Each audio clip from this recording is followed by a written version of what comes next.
Support comes from the Missouri Forest Products Association, saluting Earth Day on April 22nd with an ongoing commitment to help offset carbon emissions with sustainable harvesting of Missouri forests.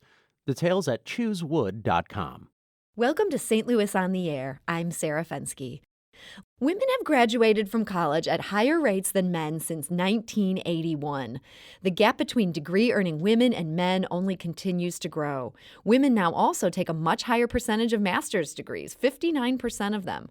But there's still one place women lag, and that's the workplace. Even adjusting for occupation, parental leave, and other factors, women still earn less than men do, and far fewer rise to the very top. Women hold just 14% of executive officer positions.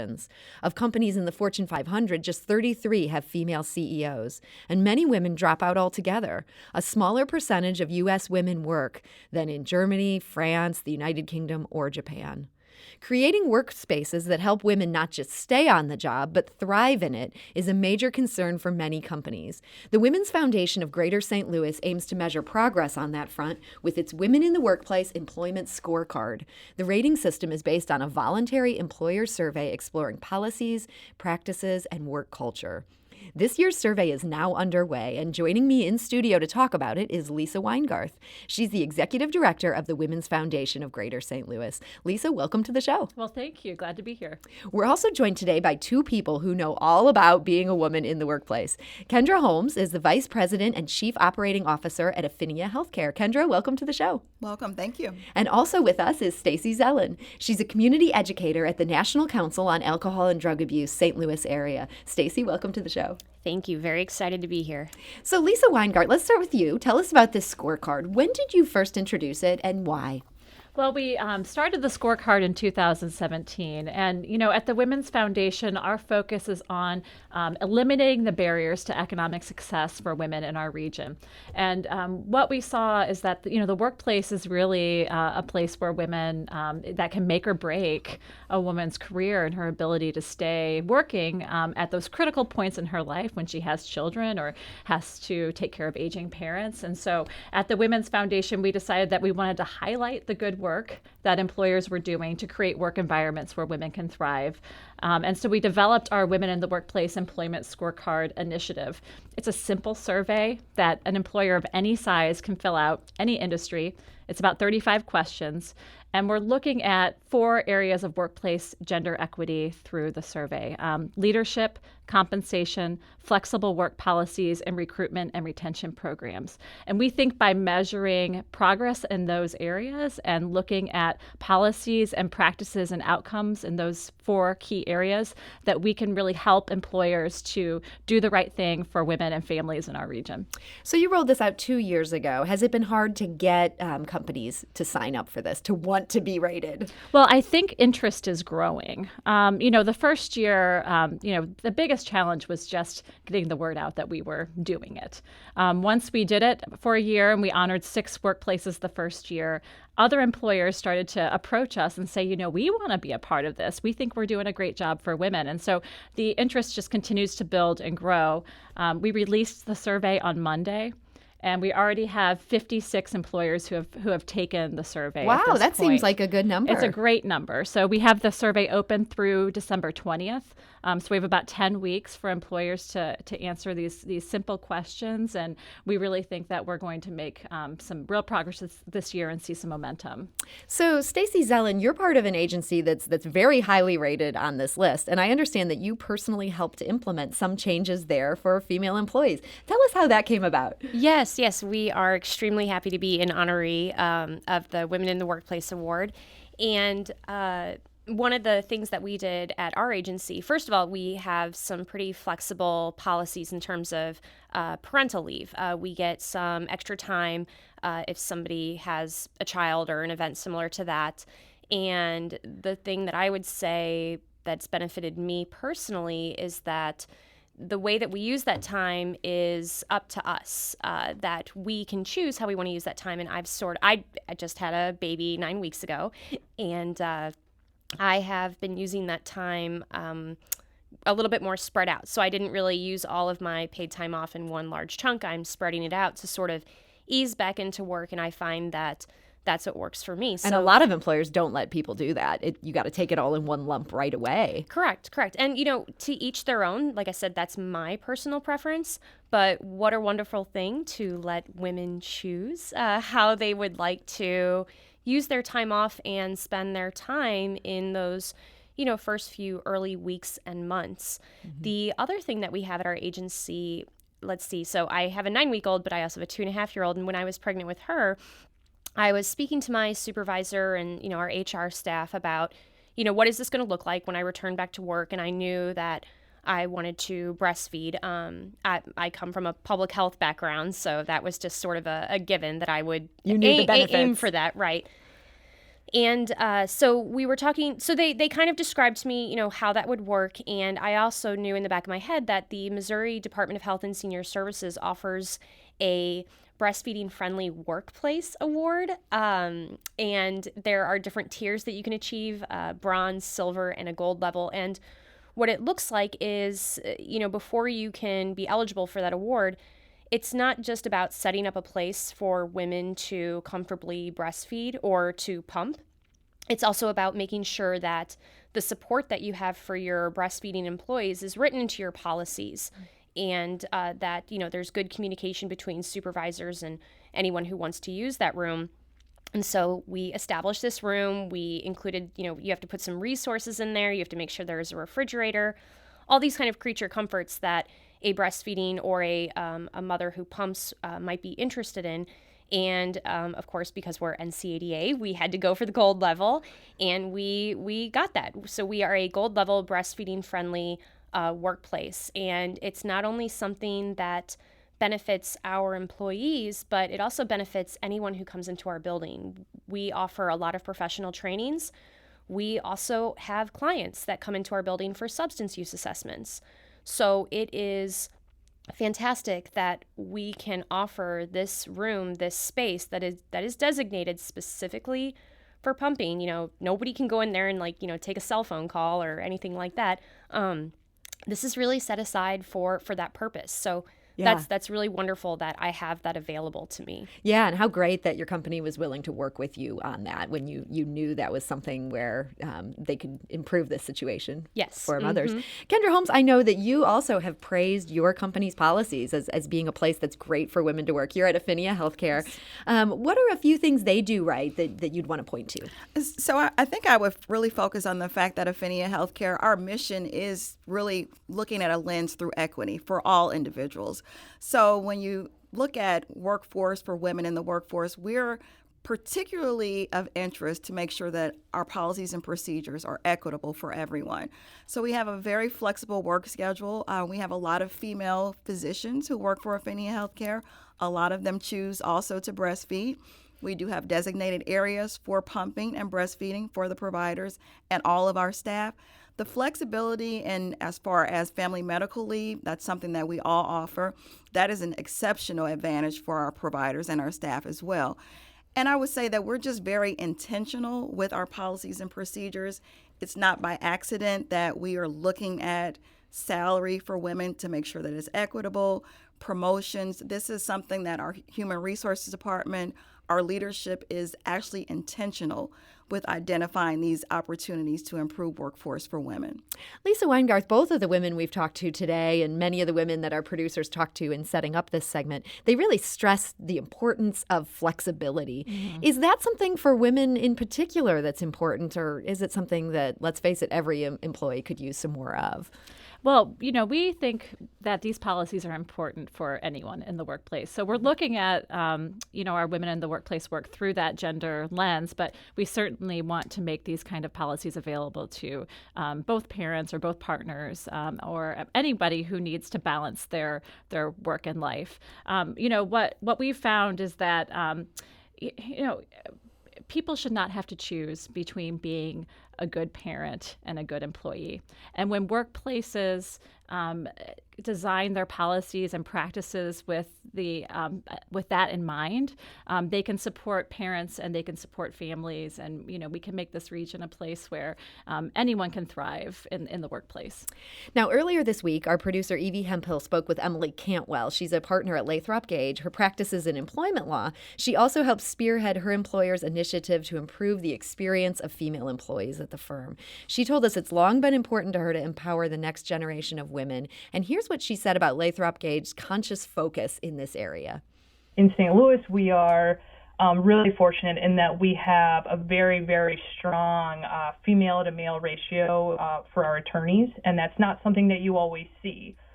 We were happy that last year half of our partner class was made up of women, which was huge.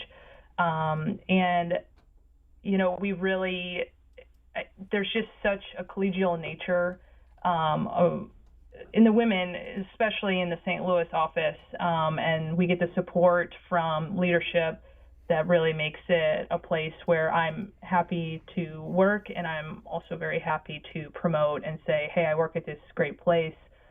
We are very focused on making sure women are appreciated for everything that they are and what they contribute to the workplace that is different than men sometimes. That's Emily Cantwell, a partner at Lathrop Gage. Lisa Weingarth, what was going through your head as you were hearing what she talked about? Well, I was thinking about the fact that, right now we're at the lowest unemployment rate in over a decade. And so for employers to attract top talent, they really need to think about how to recruit and retain and advance women in the workplace. I mean, as you mentioned at the beginning of the show, women are graduating from college at higher rates than men. They're, ready to, make a difference in the workplace. And so we think that policies like what Emily was talking about and creating that work culture where women can thrive is really important to, attracting the kind of talent that we need in our region to move it forward. Now, I know big law, it's traditionally been kind of more of a male-oriented world. And Kendra Holmes, you're a retail pharmacist by training. Yes. And I know you still have a lot of friends in that field. Do you think employers in that field tend to get it, or do they kind of struggle too? Well, I think they struggle a bit just because of the demand for prescriptions and the turnaround and the expectations for customers. It's very difficult to have a work-life balance in retail pharmacy, but I think that they're working towards that because a lot of pharmacists now are female. When I graduated from pharmacy school, the majority of my classmates were female, so I think that they need to catch up, but they're making ways towards that. Now, we've talked a bit about work-life balance. There are so many studies that suggest women are responsible for doing more at home and with kids and, maybe even with parents who are ill. And it seems like women do tend to run a greater risk of burnout. Stacie, is that something that your agency has looked at or tried to address for its workforce? Yes, absolutely. And I think the flexibility starts to address some of that because the tone that we have, the culture that we have is that you need to take care of you first. Having a stressed out employee is really not going to be helpful to that day or, in the long term. So it's not even having this approach of if there's an emergency, it's more just like if life happens, because that's exactly what we see. Somebody gets sick at school or you have to, step out to take someone to a doctor's appointment. And, flexibility doesn't have to mean that it's just this unstructured free-for-all. It's absolutely not like that. There can be structure. There has to be good communication. But again, I think reducing that level of stress is really treating that whole person, that's not just an employee for the day, that they have a life. And, I know that we kind of focused on, some specific things like pumping and breastfeeding. And, I don't think I'm really saying anything new here, but my hope is that a lot of employers who aren't familiar with these things don't hear them or think about those things as concessions or some kind of special accommodation that they have to do for somebody. What you're doing is enabling your employees to be the best they can possibly be and to do really good work for your organization and come in energized and, like you said, knowing that their family is happy, healthy, and safe. So, at NCADA, we are a substance use prevention agency. So that's the work that we do. So I think it's really interesting that we are really leading by example. as far as how we take care of our employees. Self-care and being mindful of your mental health is really good. It's really great if employers are taking steps to make sure that their employees are doing those things. But I could make the case of mitigating some of those stressors so that your employees don't have to self-care in the first place. Mm-hmm. Let them just come in and be healthy and not sort of go through the day and really, need that break at the end or something like that. So I think the flexibility really lends itself Super to important. That. Mm-hmm. That's Stacie Zellin of the National Council on Alcohol and Drug Abuse. We're also joined today by Kendra Holmes of Affinia Healthcare and Lisa Weingarth of the Women's Foundation of St. Louis. We need to take a quick break, but we'll be back shortly to continue this conversation. This is St. Louis on the Air on St. Louis Public Radio, 90.7 KWMU. And now back to our conversation about women-friendly workplaces. We're here with Lisa Weingarth. Support comes from the Missouri Forest Products Association, saluting Earth Day on April 22nd with an ongoing commitment to help offset carbon emissions with sustainable harvesting of Missouri forests. Details at choosewood.com. Garth of the Women's Foundation of Greater St. Louis, which has a voluntary scorecard that's now out that businesses can choose to submit. We're also joined by Kendra Holmes of Affinia Healthcare and Stacie Zellin of the National Council on Alcohol and Drug Abuse. For those of you listening out there, is your company or organization a great place for women? What makes it great? How does it contrast with previous jobs? Give us a call at 314-382-8255. That's 382-TALK. Or you can send us a tweet at STL on air or email us at talk@stlpublicradio.org. So now in our conversation about women in the workplace, we've been talking a lot about the good. And our intern, Tanina Saputo, went down to Cherokee Street and she talked to some women that she found there about some experiences that weren't so good. Here's what they said. I worked at many restaurants where, there's sexual tension that can lead to flirting, but also there's unwanted flirting. And I've had a guy come up and make out with my ear in the middle of service one time when I wasn't expecting it. My very first job ever, I worked at a hair salon run by two older men that were brothers, and they were super sexist and misogynistic and had their own bathroom that we weren't allowed to use because there were porn magazines in it. Yeah, and I worked there from 16 to 18, and it was mostly women that worked there, and then there were them two as your bosses, and they just always talked about our appearance and always asked us if we were going on hot dates, and it was really uncomfortable for me, especially because I was a teenager. That's audio gathered by our intern, Tanina Saputo. It strikes me in talking to women, getting their thoughts on this segment, that so many bad jobs that women have to hold, they get when they're younger in their career. They're maybe in workplaces that aren't thinking consciously about these things that Lisa Weingarth's organization is trying to deal with. Have any of you dealt with, or do you have friends that have dealt with things that are just these flagrant sexism in your career? Kendra Holmes, anything? Not myself personally, but I definitely have individuals who work in the pharmacy field where they just feel that there is definitely sexism involved in certain areas. Is it coming from customers or from bosses? So it's definitely customers. So we frequently get the statement of, may I speak with the pharmacist? And you're the female and you are the pharmacist. So that's definitely something that occurs regularly in pharmacy. Wanting to speak to a male pharmacist does occur. And just also when there's a culture that accepts that sexist type of reactions and comments, you really need to have a zero tolerance for that in any work environment. Lisa Weingarth, in many of these cases, it is customers that are giving women a hard time. Are there things that employers can do to respond to that, or are we kind of at the mercy of these people that are trying to give us their money? Yeah, well, that's a tough one, and I don't know if I have all the answers to that. But what we're finding is that employers want to do the right thing for women, and they just don't always know what to do. And so one of the things that we have done through this scorecard is to share best practices through an annual report that we put out, and you can find that on our website at wfstl.org. That shares, what these best workplaces for women that we're discovering in our region are doing to create an environment for where women can thrive. And so our hope is that employers that have been successful can share those practices and learn from each other so that we can make St. Louis the best place in the country for women to work and raise a family. Now, Catherine Brown is the head of human resources for Wells Fargo Advisors here in St. Louis, and she recalled for our producer a previous work situation in her own career in banking. Here's how she described it and why it stuck with her.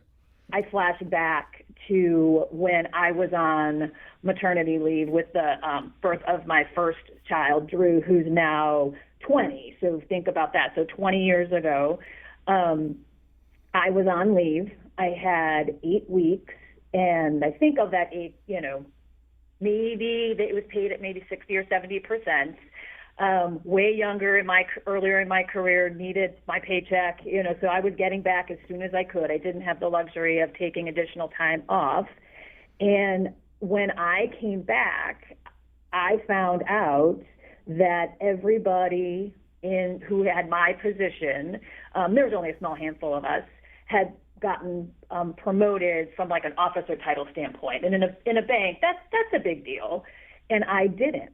And when I went to talk to my manager and asked why, because I was actually a very good performer, when her answer back to me was, well, what was I supposed to do? You were on leave. And that has always stuck with me around, I was marked as, and that's so disappointing because you think to yourself, but I'm a high performer. I do my best when I'm here, but I was marginalized and my performance was denigrated because I wasn't in the office for those 8 weeks. And so that has always stuck with me. And I mean, granted, right, it's hurtful at the time, and I always thought that I would get over it. But what it did was it actually shaped me as a manager and a leader to ensure that, and it doesn't always need to be maternity leave, things come up all the time. And it goes back to kind of what I started with, which is when you see somebody as a whole person and you don't force them to compartmentalize, you as a manager should also be able to kind of ebb and flow with that individual's performance and where they are in their life. That's Catherine Brown of Wells Fargo Advisors. Lisa Weingarth, what struck you as you were listening to her there? Well, one thing that we know is that the gender wage gap begins immediately out of earning a post-secondary degree, but it gets worse when women have children, when they get back from leave. And so listening to her story, that really resonated with me and really highlighted that data with a real life story. So part of what we're trying to do with the scorecard is to encourage employers to offer paid family leave, not just to the mother or the person who's having the baby, but to both partners in that family, and particularly to men. Because what we know is that, when you set that dynamic at home from the very beginning, that mom is the caregiver and, is home on leave, and dad is going to be at work during that time and isn't bonding with the baby, then that dynamic continues for the rest of that child's life. And so paid family leave, we believe, is important to offer to both men and women, to anyone who's having children in the workplace. And we hope that will mitigate some of that dynamic. I also thought it was interesting hearing how this terrible experience of what happened to her, how she got shafted on maternity leave, it ended up affecting the way that she manages others. Overall, in your career, have you found that women supervisors tend to be more sensitive to making sure that other women don't get left behind, or do they also sometimes have a way to go? Have either of you dealt with it? Stacie, have you dealt with a female supervisor? Well, I think it's wonderful that she was able to take that negative experience and turn it into a positive. And at our agency, we have many female employees, and our leadership is female. And there is a lot of understanding, but I don't think it's I don't think it's a result of like any sort of shared motherhood experience or an empathy for that. I think it actually really stems from a trend that I feel like I've experienced where women just support each other. And, if there's ever competition, it's healthy competition where you both are working to sort of, be the best employee, the best person that you can be. And, there's very healthy work relationships that that take place. So I would say that's been my experience. And that's great to hear. And I see Kendra nodding too. That's awesome. So, and I've had great supervisors, male and female, but I would just stress that it's really important to make this policy and procedures, because you don't want it to be up to the luck of the draw if you get a good supervisor or not. That's a really good point. So you really need to have your policies and procedures objective, promotions, salary, so that you're knowing that everyone is receiving a fair shake. We have heard from a couple women who are calling into the show, and I'd love to get their comments. Christy calling from St. Louis. Hi, you're on St. Louis on the Air. Hi, glad to be on. Thank you. Love the topic and just wanted to call in quickly and share that I lead our human resources group for a large general contractor, Perrick in St. Louis, with about 500 employees, and we just instituted a bring your infant to work policy for all of our female and male employees to ease the transition and anxiety around, especially your first child, easing back into the work role. What a great idea. We actually encourage people to either a bouncy seat or, the little carriers while they're working during the day, if we can make it work safely, depending upon their project, where they're actually, before they can crawl or 6 months, they are bringing these little ones to work. And it has definitely helped with retention and also recruiting. Christy, that's super fascinating to me. I wouldn't think of the construction industry as being such a leader in this. Good for you guys. Has it gone over well with the workforce at this point? Not only for the people who have their children with them at work, but for coworkers as well. Just people being able to, someone's having a difficult day or a stressful situation, and they'll just go over to their coworkers and say, can I just hold that baby for 10 minutes? And it just, like, the goodwill, it spreads throughout the office and among, the colleagues. We survey, we ask for feedback. Is it disruptive? Do you enjoy this policy? And we just had great feedback from everyone, not just the people who directly benefit from having a child with them. Well, that's great to hear. Christy from Perrick Construction, thank you so much for that call. Let's talk to Shauna calling from Maryland Heights. Shauna, hi, you're on St. Louis on the Air. Hi, thank you for having me. My comment is that my experience has been somewhat situational, just depending on who, in the absence of any company-wide policy, it can be situational as to who your manager or coworkers are. I had worked for Lucky's Market, and we had a manager who was not very appreciative of strong women, and he did make my life miserable for quite some time. I'm 55 years old, transitioning now into working for outdoor living company building decks, and I'm on a construction crew. They've never had a woman on a construction crew, and my experience there has been wonderful. That's great. I didn't expect that you were going to go in that direction with this. You're one of the first women on the crew, and they're proving a good crew to work with. Yeah, absolutely. They couldn't be any nicer. They're very informative, and they're very positive and supportive of teaching me the skills that I need to have. And I think that they admire my tenacity. And like I said, I'm a 55-year-old woman with a Bachelor of Science in Biology and minor in French. And just trying to find a place where I can earn a living wage has been quite a challenge here at this point in my life. And so I'm very grateful that they've taken me on. Mm-hmm. I've learned a lot. And well, Shauna, that's great, and we're glad to hear about your success. So good luck to you as you continue in this carpentry career. That's awesome. Kendra Holmes, it does sound like Shauna was speaking to what you were saying, that this can't just be about having a good boss. For the company that you work for, what do you feel like is the most important policy, or one policy you'd really want to recommend other people get on board for?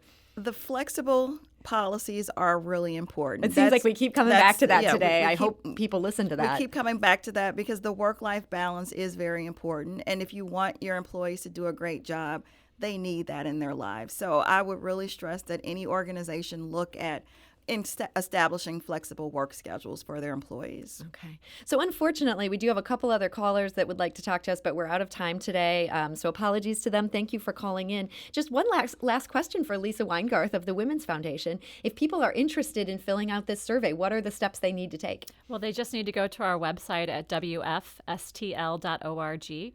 You'll send an email to scorecard@wfstl.org, and we'll send you the survey. It is one survey per employer, where there is a level of coordination, but we're really excited to get it out there and hope that everyone listening will help encourage their employer to participate, because we can all play a role in improving gender equity. And what's the deadline for companies? The deadline is wanting to do that? December 20th. Okay, so they've got some time. Yes, yeah. But get on it today. Lisa Weingarth of the Women's Foundation of Greater St. Louis, thank you for joining us. Thank you. And Kendra Holmes and Stacie Zellin, thank you so much for being here today. Thank you. This is St. Louis on the Air on St. Louis Public Radio, 90.7 KWMU.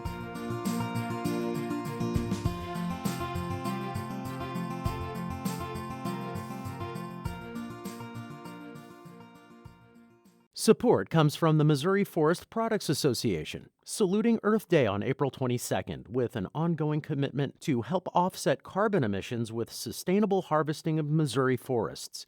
Details at choosewood.com.